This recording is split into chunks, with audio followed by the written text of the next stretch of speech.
Good morning बच्चों, कैसे हैं आप लोग। उम्मीद करते हैं बहुत अच्छे होंगे और घर पे रह के पढ़ाई कर रहे होंगे। तो बच्चों, आज मैं आपके लिए लेकर आया हूँ standard ninth first chapter French revolution history का पार्ट थर्ड तक का वीडियो आप लोगों ने देख चुका था। ठीक है, तो पार्ट थर्ड में हम लोग क्या देखे थे। हम लोगों ने ये देखा था कि 14 जुलाई 1789 की जो घटना घटी थी वो कैसे घटी थी, ये कंप्लीट हो चुका था। फ्रांस में जो 3 स्टेट थे वो कौन कौन से थे, किस प्रकार से रेवोल्यूशन हुआ ये भी हम लोग देख चुके थे। राजा ने किस प्रकार नेशनल असेंबली को स्वीकृति दे दी, हम लोग ये भी देख चुके थे। और अब ये देखा गया था कि राजा जो है ये जान चुके थे कि अब अगर इनकी बात को नहीं माना जाता है तो मेरा पावर किसी काम का नहीं रह जाएगा और ना तो मेरी बात कोई मानेंगे। ठीक है, तो इसीलिए वो क्या करते हैं, वो नेशनल असेंबली के सामने झुक जाते हैं और उन्होंने नेशनल असेंबली को एक कॉन्स्टिट्यूशन फ्रेम करने के लिए और उस कॉन्स्टिट्यूशन के अधीन काम करने के लिए वो राजी हो जाते हैं। ठीक है, अब हम लोग क्या देखते कि 4 अगस्त 1789 में जो बचा खुचा फ्यूडल ड्यूज का जो अधिकार था नोबल्स के पास वो भी खत्म हो जाता है और जो चर्च के कब्जे में जो जमीन थे तथा जो टैक्स उनको मिलता था टाइप्स नाम का वो भी खत्म हो जाता है। ठीक है, अब आ जाते हैं कि ये 1789 की बात थी। तो नेशनल असेंबली को क्या करना था कि अब वहां का कॉन्स्टिट्यूशन बनाना था। जैसा कि हम लोग जानते हैं कि कॉन्स्टिट्यूशन बनाने में समय लगता है, वक्त लगता है। तो क्या देखते हैं कि 1791, ठीक है, अब हमारा जो आज का ये है कि France becomes a constitutional monarchy. आज का टॉपिक क्या है, France becomes a constitutional monarchy. तो ये जो नेशनल असेंबली है उन्होंने the national assembly completed the draft of constitution in 1791। तो 1791 में उन लोगों ने कॉन्स्टिट्यूशन का ड्राफ्ट तैयार कर लिया था। ठीक है बच्चों, अगर आप लोगों को याद होगा तो एक बार हम लोग पढ़े थे कि मॉन्टेस्क्यू नाम का एक फिलोसोफर था जिसने एक बुक लिखी थी जिसका नाम था स्पिरिट ऑफ लॉज, है ना। और उस स्पिरिट ऑफ लॉज में एक बहुत अच्छा आइडिया दिया हुआ था that the powers must be divided with in the government. जो पावर्स हैं उसको क्या कर देना चाहिए, सरकार के अंदर बांट दिया जाना चाहिए। किन किन हिस्सों में, लेजिस्लेटिव, एग्जीक्यूटिव एंड जुडिशियल, है ना, विधायिका, कार्यपालिका और न्यायपालिका में। तो ठीक उसी चीज को देखते हुए ये जो नेशनल असेंबली है, इस बार नेशनल असेंबली ने जो कॉन्स्टिट्यूशन तैयार किया था वो कॉन्स्टिट्यूशन बिल्कुल उसी आइडिया के तहत था। ठीक है, तो आइए अब समझते हैं हम लोग कि 1791 में जो पॉलिटिकल सिस्टम था फ्रांस का वो कैसा था। जो कॉन्स्टिट्यूशन जो तैयार किया गया था उसमें किस किस प्रकार के प्रावधान थे ये हम लोग देखेंगे। ठीक है, तो देखते हैं। सबसे पहले ये जानना जरूरी है कि वहां पे 2 प्रकार के सिटीजन होते थे। ठीक है, एक को दिया गया दर्जा एक्टिव सिटीजन का, दूसरे को दिया गया पैसिव सिटीजन का। ठीक है, पहले जान लेते हैं पैसिव सिटीजन कौन थे। तो बच्चों, पैसिव सिटीजन वो लोगों को कहा जाता था, उन लोगों को कहा जाता था जिनको वोटिंग का कोई अधिकार नहीं था। ठीक है, अब वोटिंग का अधिकार किसे नहीं था, तो वोटिंग का अधिकार जितने भी ऐसे लोग जो सरकार को टैक्स नहीं पे करते थे उनको पैसिव सिटीजन कहा जाता था। जो महिलाएं थीं उनको भी वोटिंग का अधिकार नहीं होता था, वो भी पैसिव सिटीजन कहलाती थी। और ऐसे यूथ जिनका उम्र 25 साल से कम था वो भी पैसिव सिटीजन के कैटेगरी में आते थे। तो जिन्हें भी वोट करने का अधिकार नहीं था they were known as passive citizens. Okay, अब ये पैसिव सिटीजन किस आधार पे बना दिया गया, तो देखिए, मेल को, पुरुष को ही वहां वोट देने का अधिकार था। अब उसमें भी अब कैसे पुरुष वोट देंगे, तो वैसे पुरुष जो अपने जो लेबर का एक वेज होता है, एक तनख्वाह होती है, तो 3 दिन की तनख्वाह कम से कम जो टैक्स के रूप में देगा उसी को एक्टिव सिटीजन माना जाएगा। ठीक है, अब हम लोग ये भी देखे थे कि 1715 में वहां की जो आबादी थी, पॉपुलेशन था, वो 23 मिलियन था और जबकि 1789 में ये बढ़ते बढ़ते 28 मिलियन हो गया। मतलब लगभग 3 करोड़ के आसपास 1791 तक ये पहुंच चुका था। ठीक है, अब इतनी बड़ी जनसंख्या में 28 मिलियन में कितने लोग जो पैसिव सिटीजन की कैटेगरी में आ रहे थे? अराउंड 30 lakhs, 3 मिलियन लोग जो हैं वो किस कैटेगरी में आ रहे थे? They were in the category of passive citizens. वो पैसिव सिटीजन के कैटेगरी में आ रहे थे, मतलब उनको वोट देने का अधिकार ही नहीं था। चलिए अब आ जाते हैं एक्टिव सिटीजन में। Then who were considered as active citizen? तो जैसा कि कहा गया कि पुरुष को ही वोट देने का अधिकार था, और जिन्हें वोट देने का अधिकार था वही एक्टिव सिटीजन कहला रहे थे। तो वोट देने का अधिकार जो मिनिमम क्राइटेरिया था वो क्या था कि कम से कम एक लेबर की जो तनख्वाह होती है, 3 दिन की तनख्वाह सरकार को टैक्स के रूप में अगर वो देते हैं तो उन्हें क्या कहा जाएगा? एक्टिव सिटीजन के रूप में उन्हें मान लिया जाएगा फ्रांस में। ठीक है, अब आ जाते हैं इसमें कि आखिर ये नेशनल असेंबली कैसे फॉर्म हुआ, पॉलिटिकल सिस्टम जो बना वहां पे वो कैसे बना। तो देखिए, एक्टिव सिटीजन्स की संख्या कितनी हुई? तो एक्टिव सिटीजन्स की संख्या हुई 40 लाख। ठीक है, इतनी बड़ी जनसंख्या में 40 लाख लोग ही ऐसे थे जिन्हें वोट देने का अधिकार था। अब 40 लाख लोग जो हैं वो क्या करते हैं? वो वोट देकर इलेक्टर्स चुनते हैं। ठीक है, 50,000 इलेक्टर्स चुने जाते हैं। देखिए 40 लाख वोटर्स थे, 40 लाख वोटर्स में सभी तो अब असेंबली के मेंबर नहीं बन जाएंगे, तो पहले उनमें से, क्योंकि ये बहुत बड़ा संख्या है ना, तो अब हम लोगों को क्या करना है कि ये जो वोटर्स थे उन लोगों ने वोट देकर पहले क्या किया? इलेक्टर्स चुना। इलेक्टर्स कौन थे? Who are electors? तो इलेक्टर्स की कैटेगरी में आने के लिए भी टैक्स जो है वो कम से कम, मतलब ऊपर के लोग जो टैक्स ज्यादा देते थे वो लोग इलेक्टर्स की कैटेगरी में शामिल हुए। तो कितने लोग इलेक्टर्स की कैटेगरी में शामिल हुए? 50,000 लोग। किनकी वोट से शामिल हुए? Active citizens. जो 40 लाख एक्टिव सिटीजन्स थे उनके वोट से 50,000 इलेक्टर्स पहले चुने गए। ठीक है, अब ये 50,000 जो है ये इलेक्टर्स, इन्हीं के बीच से जो और ज्यादा टैक्स पे करता है, मतलब ये पूरा जो मसला था वो टैक्स के ऊपर था, जो और ज्यादा टैक्स पे करता है वो किस कैटेगरी में चला जा रहा है? वो चला जा रहा है नेशनल असेंबली का मेंबर बनने को, है ना। This means he can be a member of national assembly. तो ऐसे कितने मेंबर हुए? So there were 745 members in the national assembly of France at that moment. उस वक्त 745 लोग जो हैं, 45 मेंबर जो हैं वो नेशनल असेंबली के सदस्य थे। ठीक है, तो इनको चुना गया था किसमें से? इन्हीं इलेक्टर्स में से। ये जो 50,000 के इलेक्टर हैं, ये 50,000 इलेक्टर्स में से 745 लोग चुने गए थे। ओके, ये बनाए थे क्या? National assembly. This means the legislature, जिसकी बात हुई थी यहाँ पे, है ना। लेजिस्लेटिव असेंबली जैसे होती है उसी प्रकार से यहाँ पे क्या बन गया? ये लेजिस्लेचर फॉर्म करता है। हम लोगों ने देखा था ना कि राजा ने स्वीकृति दी थी कि आप नेशनल असेंबली हैं, तो ये नेशनल असेंबली कौन बना रहे हैं? These 745 members who are elected by the active citizens of France, France के एक्टिव सिटीजन से चुने हुए लोग। ये 745 लोग, ये जो लेजिस्लेचर है यहाँ पे, ये जो नेशनल असेंबली है यहाँ पे, इस नेशनल असेंबली का कंट्रोल पूरी तरह से रहता था किनके ऊपर? राजा के ऊपर। ठीक है, ओके। तो राजा जो है वो अब काम करेगा, किसके अधीन काम करेगा? वो नेशनल असेंबली के द्वारा बनाया गया जो लॉज है, जो नियम है, उस पर सिर्फ राजा का इतना अधिकार था कि वो क्या करे? उस पर साइन करे। मीन्स जो लॉ पास होंगे वो राजा के नाम से ही होगा। ये कॉन्स्टिट्यूशनल मोनार्की है। ठीक है, जो नियम कानून पास होंगे वो राजा के नाम से ही होंगे, लेकिन बहुत ज्यादा उनका अधिकार नहीं है। ये बनाने का काम किनका है? नेशनल असेंबली का है। ओके, तो पहला हम लोग क्या देख रहे हैं कि नेशनल असेंबली का कंट्रोल किन पर है? किंग पर। इसी नेशनल असेंबली से कुछ मेंबर्स जो हैं वो क्या बना दिए जा रहे हैं? कुछ मेंबर्स मिनिस्टर्स बना दिए जाते थे। जैसा कि हम लोग देखते हैं इंडिया में ही, है ना, कि जब हमारा इलेक्शन होता है, जब सभी लोग जो जीत के पहुंचते हैं पार्लियामेंट में, तो वहां से ही उन जीते हुए सदस्य में से कुछ को जो है वो क्या बना दिया जाता है? वो मिनिस्टर्स बना दिया जाता है। ठीक है, फिर जब कोई नियम कानून बनता है, जब कोई बिल पास होता है, तो फाइनली प्रेसिडेंट का साइन होता है और फिर वो लॉ बन जाता है ना। तो ठीक इसी तरह से यहाँ पे ये बिल जो है ये बनाने का काम किनका था? ये नेशनल असेंबली का। और फाइनली साइन ये जाता किसके नाम से था?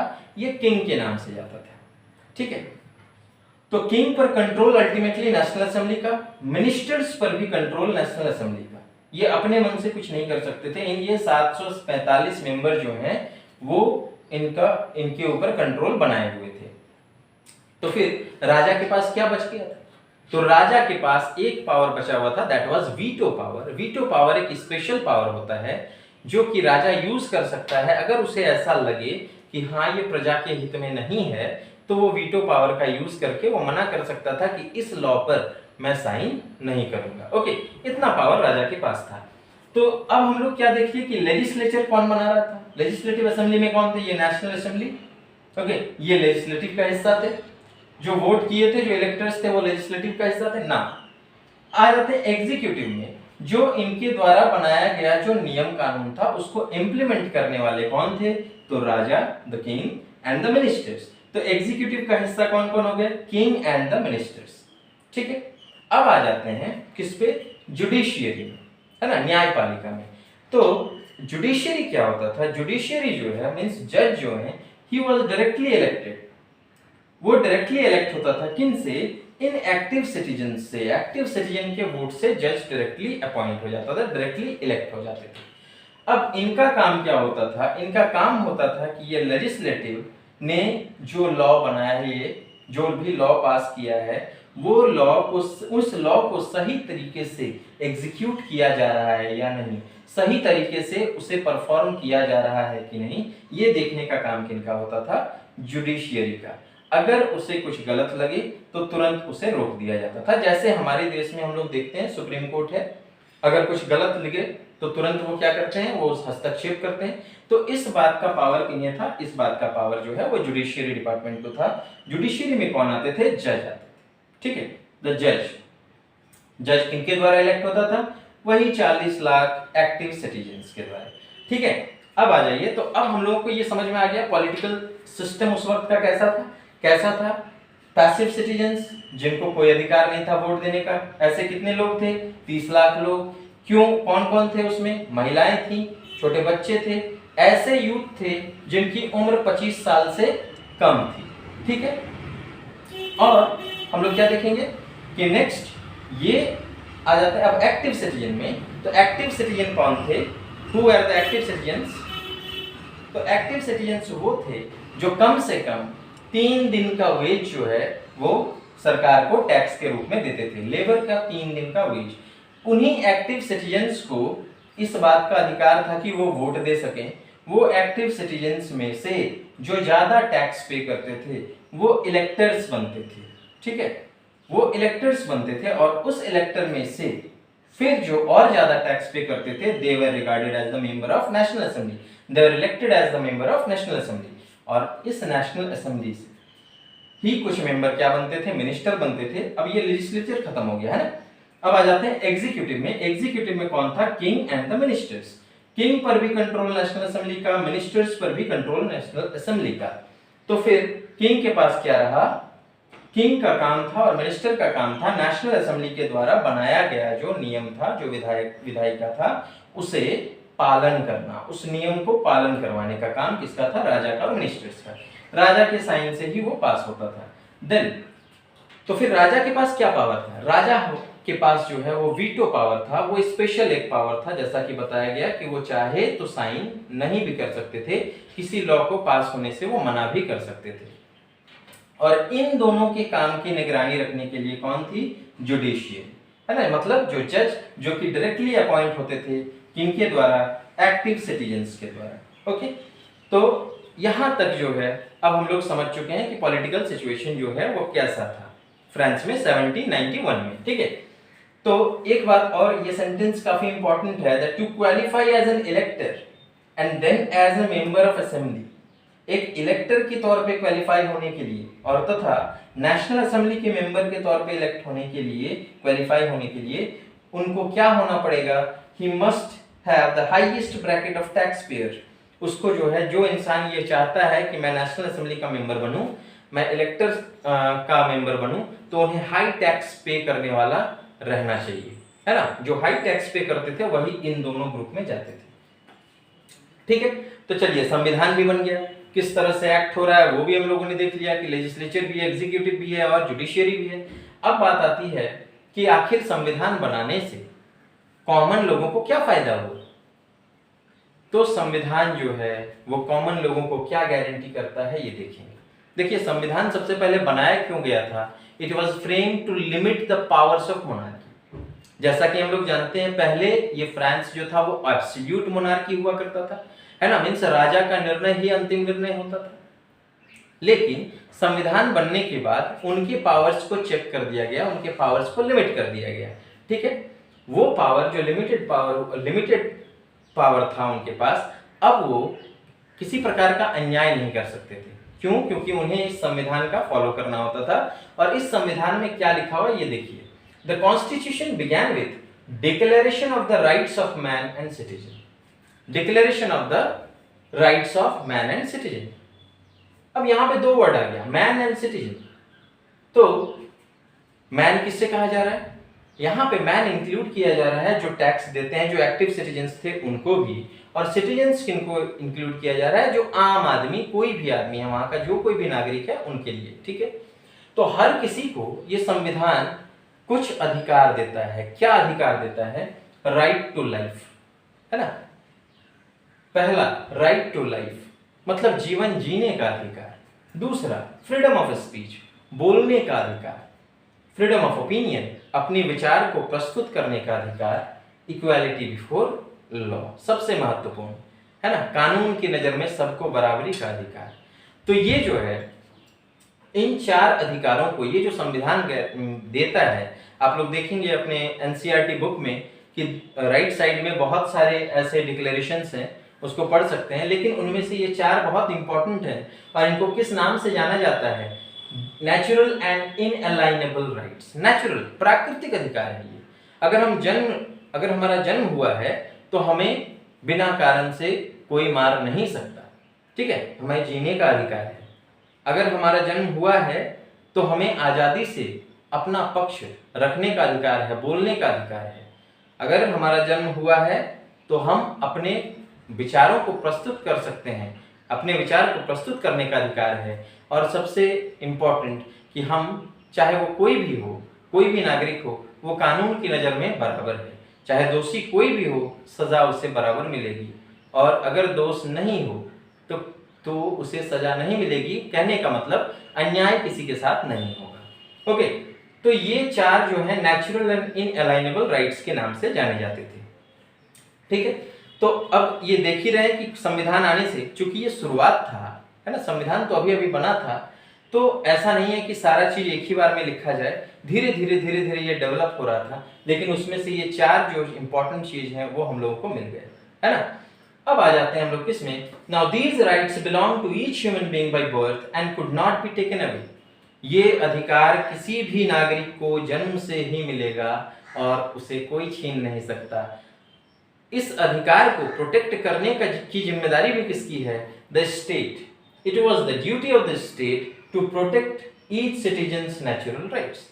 तो जितने भी नागरिक हैं उनके नेचुरल राइट्स को प्रोटेक्ट करने की जिम्मेदारी किनकी होगी? ये जिम्मेदारी होगी स्टेट की, मतलब नेशनल असेंबली की, गवर्नमेंट की, है ना। जो सरकार वहां पे फ्रेम हुआ है उनका ये काम होगा, उनकी जिम्मेदारी होगी कि लोगों के साथ अन्याय ना हो, ये देखें। ठीक है, तो हम लोगों ने देख लिया सबसे पहले कि कॉन्स्टिट्यूशन बना, वो क्यों बना? To limit the powers of monarchy. Constitution बन भी गया, किस तरीके से बना? लेजिस्लेचर भी था, एग्जीक्यूटिव भी था, जुडिशरी भी था। लेजिस्लेचर, नेशनल असेंबली 745 मेंबर्स जो लॉज बनाने में मददगार थे। Executive was composed of the king and ministers, राजा और मंत्री, जिन पर कंट्रोल नेशनल असेंबली का था। ये दोनों ही ठीक से काम कर रहे हैं या नहीं, ये देखने के लिए जुडिशरी था। ओके, तो इतना चीज जो है हम लोग बहुत अच्छे से देख चुके हैं। अब आपके पेज में देखेंगे, आपके हिस्ट्री बुक में देखेंगे तो बहुत सारे सिंबल्स मिले हुए हैं।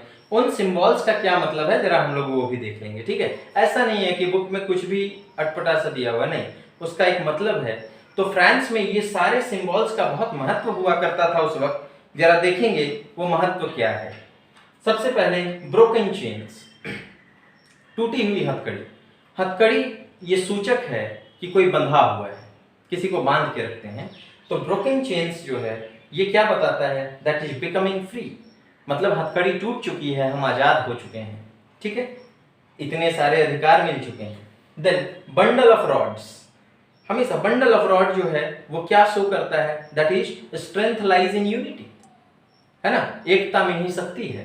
तो ये बात देखा गया, जब मिडिल क्लास यूनाइटेड हो गए, जिनका शोषण हो रहा था वो यूनाइटेड हो गए, तो एकाएक जो है पूरी की पूरी व्यवस्था ही बदल गई। Then eye with in triangle, ये क्या सिग्निफाई करता था, इट सिग्निफाइड द नॉलेज, ये नॉलेज को सिग्निफाई करता था, है ना, लोग इग्नोरेंस से नॉलेज की ओर बढ़ रहे थे, अज्ञानता से ज्ञान की ओर बढ़ रहे थे। देन सेप्टर, राजदंड, ये एक सिंबल था जो रॉयल पावर को दर्शाता था, ठीक है। देन रेड कैप, लाल रंग की टोपी जो पहनते थे वो क्या दर्शाते थे, that it was worn by slave, जो गुलाम हुआ करते थे, जो स्लेव हुआ करते थे, उनके द्वारा पहनाया जाता था जब वो आजाद हो गए उसके बाद, ठीक है। इससे पता चल जाता था कि हाँ ये भी कभी गुलाम हुआ था, अभी ये बिल्कुल आजाद है। Winged women means personification of law, winged women एक महिला है जिसमें पंख लगे हुए हैं, ऐसा चित्र है आपके किताब में, जो ये पर्सनिफिकेशन ऑफ लॉ, पर्सनिफिकेशन मतलब होता है जब किसी वस्तु को हम लोग क्या करते हैं, किसी विचार को हम लोग इंसान का रूप दे देते हैं तो उसे पर्सनिफिकेशन कहते हैं, ठीक है। तो यहाँ नियम कानून का ही पर्सनिफिकेशन हो गया, मतलब जो है उसे भली भांति एग्जीक्यूट किया जाएगा, अच्छे से देखा जाएगा, लॉ को अच्छे से एग्जीक्यूट किया जाएगा, ठीक है। तो बच्चों ये जो हमारा टॉपिक था, that France becomes a constitutional monarchy, ये यहाँ तक हमारा कंप्लीट हो जाता है। अब इसके आगे हम लोग देखेंगे नेक्स्ट वीडियो में। तब तक के लिए अगर पसंद आए वीडियो तो लाइक करेंगे, शेयर करेंगे, सब्सक्राइब करेंगे। कहीं पर भी अगर आपको दिक्कत हो तो आप कमेंट बॉक्स में मैसेज करेंगे, पूछेंगे, ठीक है। मैं हमेशा तैयार हूं आपके डाउट्स को क्लैरिफाई करने के लिए। Okay, so till then thank you, और हम लोग मिलेंगे अगले वीडियो में। Okay, thank you.